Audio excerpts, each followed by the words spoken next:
नमस्कार, India voice देख रहे हैं आप। आपके साथ मैं हूं स्वीटी दीक्षित। बुलेटिन की शुरुआत करेंगे बड़ी खबर के साथ। बता दें कि ज्ञान माफी मामले में एसआई सर्वे पर आज फैसला आना है। दोपहर 2 बजे इलाहाबाद हाई कोर्ट सुनाएगा इस मामले पर फैसला। इंतजामिया कमेटी की याचिका पर आज फैसला आएगा। वाराणसी जिला जज के फैसले को हाई कोर्ट में चुनौती दी गई थी और हाई कोर्ट ने 27 जुलाई को फैसला रखा था सुरक्षित। आज फैसला आना है। 3 अगस्त और आज की डेट तय की गई थी। फैसला आने के लिए फैसला सुरक्षित रख लिया गया था हाई कोर्ट की तरफ से और आज इस मामले में फैसला आना है। तब तक एसआई सर्वे पर रोक लगा दी गई थी और आज जब फैसला आएगा तब देखना होगा कि क्या एएसआई सर्वे दोबारा से शुरू होता है या नहीं होता है। बड़ा सवाल बना हुआ है, लेकिन जानकारी आप तक पहुंचा रहे हैं कि आज फैसला आना है। एएसआई सर्वे से निकलेगी सच्चाई। इसके लिए एएसआई सर्वे बहुत ज्यादा आवश्यक है, हिंदू पक्ष का लगातार कहना है और ऐसे में आज फैसला आना है। हाई कोर्ट आज फैसला सुनाएगा और इससे पहले बता दें कि जिला जज ने एएसआई सर्वे की परमिशन दे दी थी, लेकिन सुप्रीम कोर्ट द्वारा इस पर रोक लगा दी गई थी। उसके बाद से मुस्लिम पक्षकार हाई कोर्ट गए थे और हाई कोर्ट की तरफ से भी इस पर रोक लगा दी गई थी। ऐसे में 3 अगस्त की तारीख तय की गई थी और आज फैसला आना है। दोपहर 2 बजे का वक्त बताया जा रहा है जब इलाहाबाद हाई कोर्ट इस मामले पर फैसला सुनाने वाला है। इंतजामिया कमेटी की याचिका पर आज फैसला आना है। मुस्लिम पक्षकार ने याचिका दाखिल की थी कि आखिर इतनी हड़बड़ी क्यों है एएसआई सर्वे को लेकर, इसलिए हाईकोर्ट ने रोक लगा दी थी। तो आज 3 अगस्त है, आज फैसला आना है और दोपहर 2 बजे का वक्त बताया जा रहा है जिस पूरे मामले पे आज फैसला आना है। अब कितना मामले आगे बढ़ेंगे, क्योंकि इस पे खुद सूबे के मुखिया ने भी बयान दिया था कि आखिर मस्जिद के अंदर वो त्रिशूल के निशान क्या कर रहे हैं। इस पे कई बार पलटवार का सिलसिला भी हमने देखा था पिछले दिनों और ऐसे में आज 3 अगस्त है, आज दोपहर 2 बजे फैसला आना है। एएसआई सर्वे से अब सच्चाई निकलेगी और इसलिए हिंदू पक्षकार लगातार इसकी मांग कर रहा है। वही मुस्लिम पक्षकार कह रहा है कि आखिर इतनी जल्दी क्या है।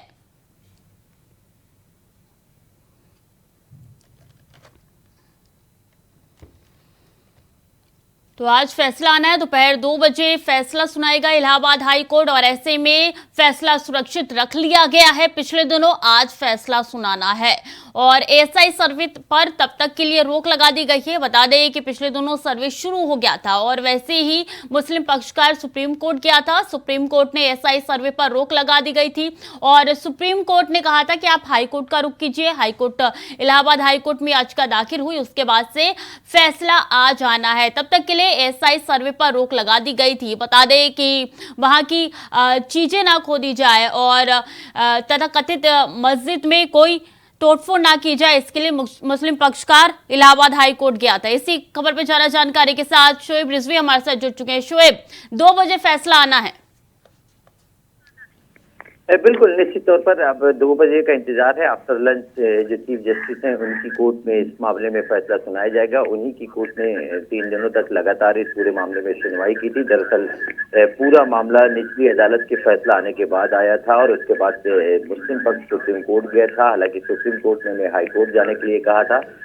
मुस्लिम पक्ष इस बात की लगातार डिमांड कर रहा था कि जो निचली अदालत ने एएसआई सर्वे के आदेश दिए हैं उसको रद्द किया जाए, क्योंकि इस सर्वे से जो मस्जिद पक्ष है वो इसका कहना है कि वहाँ पे तोड़फोड़ होगी, वहाँ के जो हालात है वो बदलेंगे, इस तरह के आरोप लगाए थे और जिसको लेकर के दोनों पक्ष से बहस हुई। हालांकि 3 दिन तक लंबी बहस हुई। बाद में इस पूरे मामले में पूरे मामले की पोशीलता पर सवाल उठने लगा, वक्त की बैठ पर बहस होने लगे और इस तरह के तमाम मुद्दे हुए। कोर्ट ने इसको सुनने के बाद फैसला सुरक्षित कर लिया था। अब सबकी निगाहें आज के फैसले पर टिकी हुई है। जब 2 बजे के आसपास फैसला आएगा, जहां हिंदू पक्ष इस बात के लिए आश्वस्त है कि फैसला उनके पक्ष में आएगा, वहीं मुस्लिम पक्ष भी इस बात का दावा कर रहा है कि उसका पक्ष मजबूत है। लेकिन कोर्ट क्या फैसला सुनाएगा ये 2 बजे के बाद तय होगा। हाँ, इतना जरूर है कि दोनों पक्ष इसका इंतजार कर रहे हैं और आगे के कदम के लिए भी वो तैयारियां कर रहे हैं। तो कह सकते हैं कि एक महत्वपूर्ण दिन है ज्ञान वापी से जुड़े मामले का और अब से कुछ देर बाद जब इस पर फैसला आएगा तो इससे पर्दा उठ जाएगा कि वहाँ पे जो एएसआई की जांच होनी है वो होगी या नहीं होगी, या उसमें क्या कंडीशन लगेगी, कोर्ट क्या कुछ निर्देश या आदेश देता है। इसका इंतजार जरूर करना पड़ेगा। हाँ, ये राजनीतिक बहसबाजी जरूर इस पर शुरू हुई। जैसा आप भी बता रहे थे कि मुख्यमंत्री योगी आदित्यनाथ का भी एक बयान आया था, वहां पर त्रिशूल या इस तरह के जो प्रतीक चिन्ह हैं जो एक घर विशेष को की ओर इंगित करते हैं, वो जरूर वहां देखा गया था। और इसी वजह से शायद कल इलाहाबाद हाईकोर्ट में एक और पिटीशन दाखिल कर दी गई है, जिसमें ये डिमांड की गई है कि इस तरह के जो प्रतीक चिन्ह है, चाहे वह त्रिशूल या धर्म से जुड़े प्रतीक हैं, उसको संरक्षित किया जाए, उसको बचाया जाए, क्योंकि उनको अंदेशा है कि मुस्लिम पक्ष उसको वहां से मिटा सकता है, हटा सकता है। इस तरह की चीजें हैं तो कह सकते हैं कि ये मामला लगातार जहां आगे बढ़ रहा है वहां उलझ भी रहा है, इस तरह की पिटीशनें भी आ रही हैं। तो अब फिलहाल जो आज महत्वपूर्ण दिन है उस पर क्या फैसला आना है, इसका इंतजार सूची जरूर रहेगा। ज्ञानवापी का मामला छोटा नहीं है, राजनीतिक गलियारों में भी इसका शोर मचा हुआ है और हमने देखा किस तरह की सपा की तरफ से भी बयान आया है कि अब बीजेपी के पास कोई मुद्दा नहीं है, राम मंदिर का मुद्दा अब खत्म हो चुका है, इसलिए वो ज्ञानवापी का मुद्दा लेके आ रही है। देखिए स्थिति बिल्कुल निश्चित तौर पर इस बारे में ये जरूर कहा जा सकता है कि हर राजनीतिक दल अपने अपने नफे और नुकसान के हिसाब से इस पूरे मामले को देख रहा है। ये राजनीतिक मुद्दा है या नहीं है, क्योंकि धर्म से जुड़ा मामला है, लेकिन इसका किसको फायदा मिल सकता है, कौन फायदा ले सकता है, इस पर जरूर बहस छिड़ी हुई है और कोशिशें राजनीतिक दलों की तरफ से लगातार की भी जा रही हैं कि इसका फायदा उठाया जाए। इसलिए एक दूसरे पर आरोप प्रत्यारोप कर रहे हैं, लेकिन इसमें कोई किसी से कम नहीं है। सब अपने अपने हिसाब से, अपने अपने फायदे और नुकसान के हिसाब से इस पूरे मामले में बयानबाजी कर रहे हैं, जबकि निश्चित तौर पर ये एक बहुत सेंसिटिव मैटर है और चूंकि कोर्ट में है इसलिए इस पर बहुत टिप्पणी करना उचित नहीं होगा। लेकिन जिस तरह से इस पर बयान दिया जा रहा है वो भी सवाल खड़े कर रहे हैं कि लोग जरूर अपने राजनीतिक फायदे के लिए इसका इस्तेमाल करने की कोशिश कर रहे हैं। क्योंकि एएसआई सर्वे पर शोएब रोक लगा दी गई है और आज फैसला आएगा, उसके बाद देखना होगा कि एएसआई सर्वे दोबारा से शुरू हो पाता है नहीं हो पाता है। लेकिन वह हिंदू पक्षकार लगातार कह रहा है कि अगर आपको ये लगता है कि मस्जिद है तो एक बार आप एएसआई सर्वे हो जाने दीजिए, दूध का दूध और पानी का पानी हो जाएगा।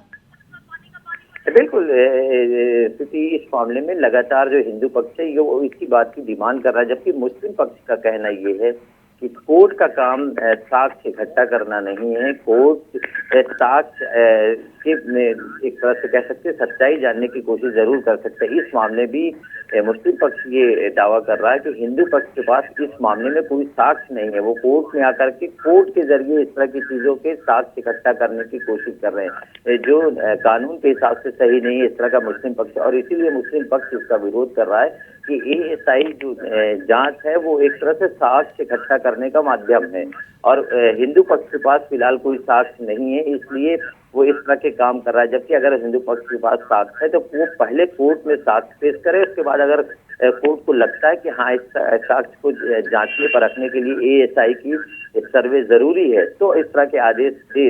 इस तरह की बातें मुस्लिम पक्ष उनके लीगल जो टीम है उनका कहना है, लेकिन कोर्ट में ये सारी बातें रखी जा चुकी है। इस तरह के तमाम जवाब सवाल हो चुके हैं। कोर्ट इस पर क्या रुख अख्तियार करता है, क्योंकि चीफ जस्टिस पूरे मामले को खुद सुन रहे थे और जिस तरह का महत्वपूर्ण मामला था सुप्रीम कोर्ट से इस तरह का एक केस भेजा गया है तो निश्चित तौर पर हर पहलुओं पर दोनों तरफ से अपना पक्ष रखा जा चुका। अब कोर्ट इस मामले में अब से कुछ देर बाद जब 2 बजे के बाद इस पर फैसला सुनाएगा तो बहुत कुछ साफ होगा कि कोर्ट ने किन चीजों को महत्व दिया है और किस आधार पर अपना क्या फैसला सुनाया। जी बिल्कुल, देखिए किस तरीके से जब राजनीतिक गलियारों में इसका शोर है, पहले जिला जज से फिर सुप्रीम कोर्ट गए मुस्लिम पक्ष का, फिर हाई कोर्ट आई, यानी कि कुल मिलाकर अगर देखा जाए तो ये मामला काफी लंबा चलने वाला है।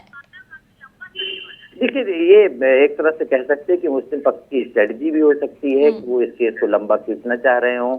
वहीं क्योंकि हिंदू पक्ष लगातार जिस तरह से जोर दे रहा है, क्योंकि एएसआई सर्वे के बाद जो ये टीम है ये दावा कर रही है कि वो इस बारे में पता कर सकती है कि ये कितना प्राचीन है, इसमें किस तरह की चीजें हैं, क्या कुछ है, तो उससे दूध का दूध पानी का पानी जैसा आप बता रहे थे हो सकता है। तो अगर ये समय से हो जाए तो ये चीजें बहुत क्लियर हो सकती है। ये एक पक्ष है, लेकिन मुस्लिम पक्ष कहीं ना कहीं इससे बचने की कोशिश कर रहा है, इसीलिए वो टालने की कोशिश कर रहा है, समय लेना चाहता है। अलग अलग पिटीशन आ रही हैं। अभी हिंदू पक्ष की तरफ से कल एक और पिटीशन दाखिल की गई जिसमें जहां पर त्रिशूल और जो प्रतीक चिन्ह को संरक्षित करने के बाद वही मुस्लिम पक्ष भी एक पिटीशन और डालने की तैयारी कर रहा था। जी बिल्कुल शोएब, 2 बजे का इंतजार है जब इलाहाबाद हाईकोर्ट द्वारा फैसला सुनाया जाएगा, जो कि सुरक्षित रख लिया गया था पहले। बहुत बहुत धन्यवाद आपका तमाम जानकारियों के लिए।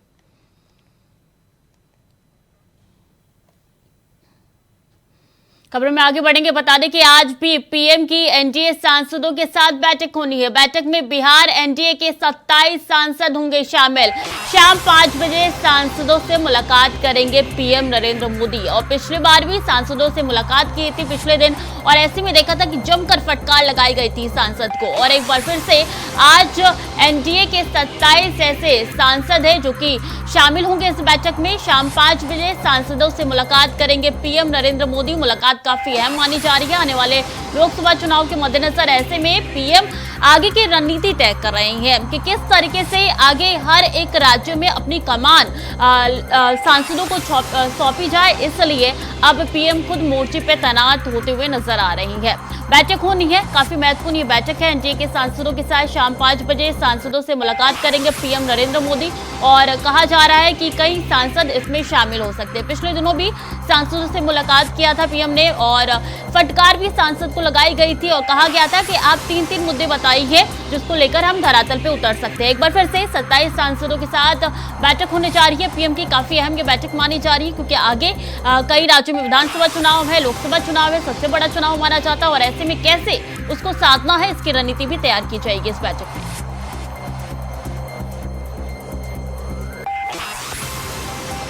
तो बैठक में बिहार एनडीए के 27 सांसद शामिल होंगे।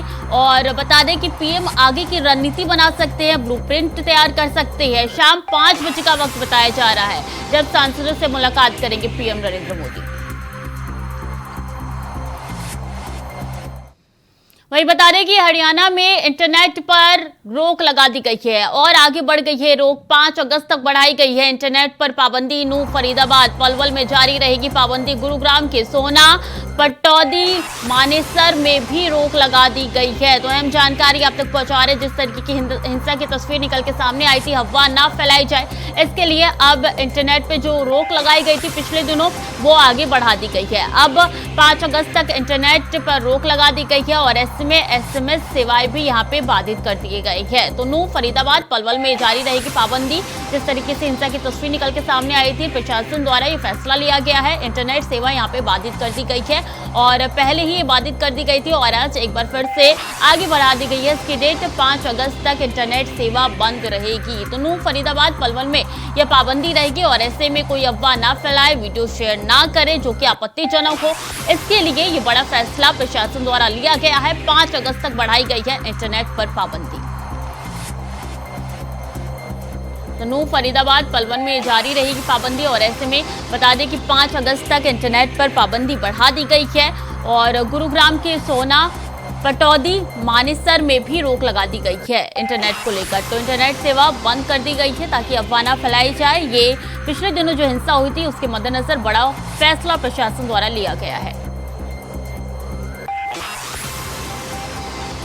तो हरियाणा में इंटरनेट पर रोक जो थी वो आगे बढ़ा दी गई है। उसकी डेट 5 अगस्त तक इंटरनेट अब बाधित होगी। और बता दें कि पिछले दिनों जो तस्वीर निकल के सामने आई थी हिंसा की, उसके मद्देनजर कई ऐसे इलाके हैं जहां पे इंटरनेट पे जो पाबंदी लगाई गई थी उसको आगे बढ़ा दिया गया है। इसमें पलवल का नाम भी शामिल है और ऐसे में बता दें कि 5 अगस्त तक बढ़ाई गई है इंटरनेट पर पाबंदी। हरियाणा में इंटरनेट पर जो पाबंदी थी उसकी डेट आगे बढ़ा दी गई है। नूह, फरीदाबाद, पलवल में भी जारी रहेगी पाबंदी और कई ऐसे इलाके हैं जो नूह से सटे हुए हैं जहां पे हिंसा हुई थी, वहां पे ये पाबंदी बढ़ा दी गई है। जो पहले से इंटरनेट सेवा बाधित थी और इसकी डेट आगे बढ़ा दी गई है। गुरुग्राम के सोना, पटौदी, मानेसर में भी रोक लगा दी गई है, यानी कि जो सेवाएं हैं इंटरनेट की जो बाधित हो चुकी है उसकी डेट आगे बढ़ा दी गई है।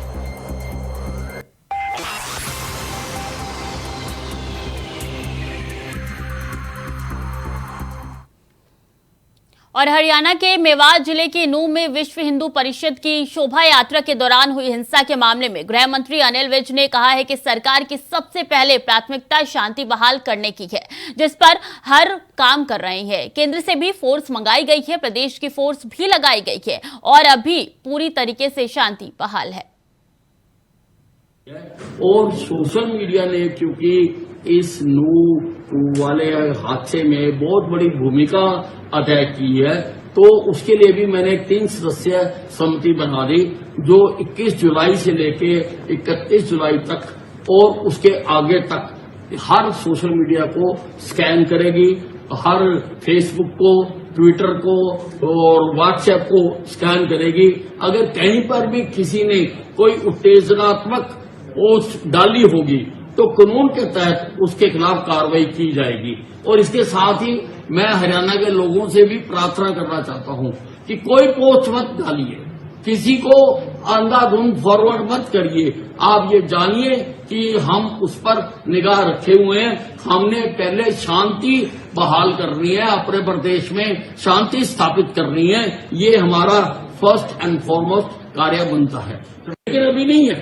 अभी तो शांति बहाल करनी है। आप लोग भी अपने तरीकों से, आप अपने कार्यकर्ताओं के माध्यम से, अपने नेताओं के माध्यम से शांति बहाल करने में योगदान दें। ये मैं आपको कहना चाहता हूँ। राजनीति करने का जब समय आएगा तो हम और आप करेंगे ना जी। और हरियाणा के नूंह में सोमवार को आयोजित शोभा यात्रा के दौरान शुरू हुई हिंसा में मरने वालों की संख्या बढ़कर 6 हो चुकी है। हालांकि नूंह और उसके आसपास के इलाकों में हालात अब धीरे धीरे नियंत्रण में आ रही हैं। राज्य के मुख्यमंत्री मनोहर लाल खट्टर ने ये जानकारी देते हुए कहा कि इस सांप्रदायिक हिंसा में हुए हर नुकसान की भरपाई दंगाइयों से ही करवाई जाएगी।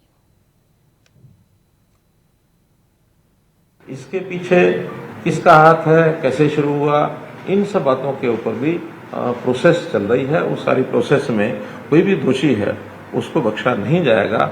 ये सारी योजना हमारी इसमें बनी है। नूंह जिले में जो ये काऊ प्रोटेक्शन एक बड़ा विषय है। वहाँ स्मगलिंग होती है, वहाँ गौ हत्या भी होती है। तो हम उस जिले में एनफोर्समेंट जो हमारा ब्यूरो है उसको काऊ ये जो सिक्योरिटी का जो काम है ये भी उनके माध्यम से कराएंगे और 100 जवान अलग से उस व्यवस्था के लिए वहां रखे जाएंगे ताकि ये समस्या भी आगे ना आए। और मैं तो खास करके ऐसे मुस्लिम भाई, जो बहुत लोग मुसलमान भी हैं जो गोरक्षा के हित में भी बोलते हैं, काम करते हैं, उनका कोई उसमें विरोध नहीं है बल्कि सहयोग भी करते हैं। राष्ट्रीय मुस्लिम मंच खुल करके उसमें इस मूवमेंट में साथ देता है। तो मैं तो ऐसे मुस्लिम नौजवानों को भी प्रोत्साहन के नाते से अलग से योजना बना करके भी उनको प्रोत्साहन देंगे कि मुस्लिम लोग भी अगर गोरक्षा में आगे आते हैं ताकि वहां किसी प्रकार का आपसी भाईचारा ये न बिगड़े, हमेशा हमेशा के लिए इन चीजों को हम ठीक कर सकें। तो इसका भी एक अलग इस बीच अहम जानकारी आ रही है। दिल्ली में आज हरियाणा कांग्रेस की बैठक होने जा रही है। कांग्रेस के वरिष्ठ नेताओं को बुलाया गया है इस बैठक में राहुल और खड़गे भी मौजूद रहेंगे। 2024 चुनाव को लेकर मंथन होगा। तो दिल्ली में आज हरियाणा कांग्रेस की बैठक होने जा रही है। वरिष्ठ नेताओं को इस बैठक में बुलाया गया है।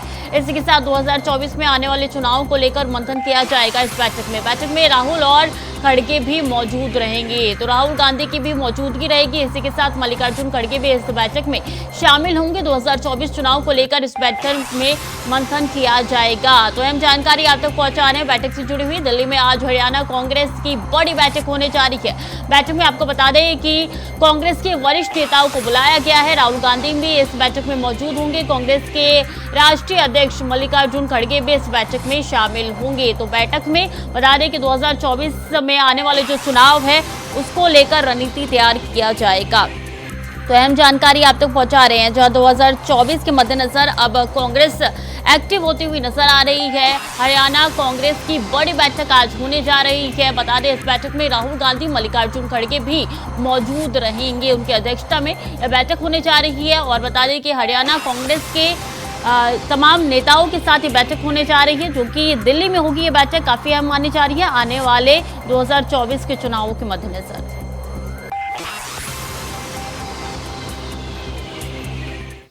और कांग्रेस ने आगामी विधानसभा चुनावों की तैयारी तेज कर दी है। इसी कड़ी में पार्टी ने बुधवार को चुनावी राज्यों राजस्थान, मध्य प्रदेश, छत्तीसगढ़ और तेलंगाना के लिए स्क्रीनिंग कमेटी की घोषणा की है, जिसमें पार्टी के कई वरिष्ठ नेताओं को स्थान दिया गया है। पार्टी के संगठन महासचिव केसी वेणुगोपाल की ओर से जारी प्रेस रिलीज के अनुसार कांग्रेस अध्यक्ष मल्लिकार्जुन खड़गे ने चुनावी राज्यों के लिए स्क्रीनिंग कमेटी के गठन के प्रस्ताव को मंजूरी दे दी है।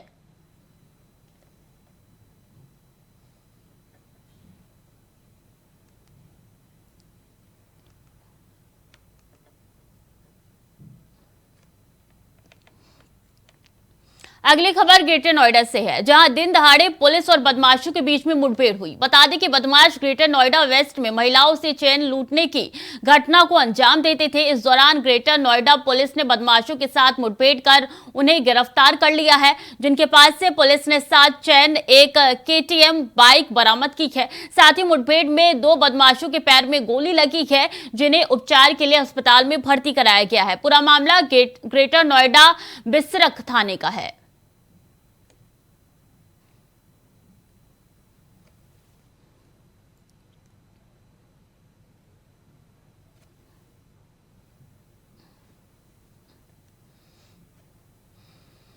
अगली खबर बिजनौर से है, जहां एक स्कूल बस नहर में गिरने का मामला सामने आया है, जिसके बाद एक बच्चे की मौके पर ही मौत हो गई। बता दें कि बच्चे की मौत से गुस्साए परिजनों सहित सैकड़ों ग्रामीणों ने बच्चे के शव को थाने में रखकर जमकर हंगामा किया।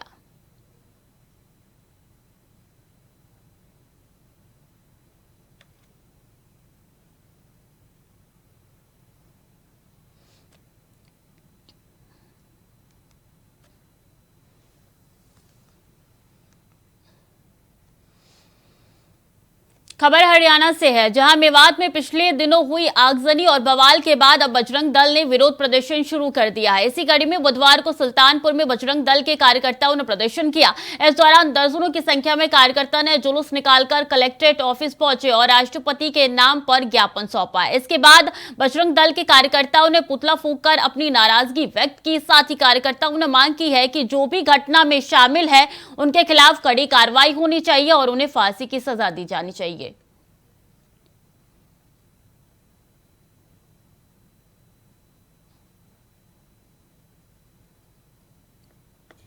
तो फिलहाल के लिए बुलेटिन में इतना ही। खबरों का सिलसिला लगातार जारी है, देखते रहिए इंडिया वॉइस।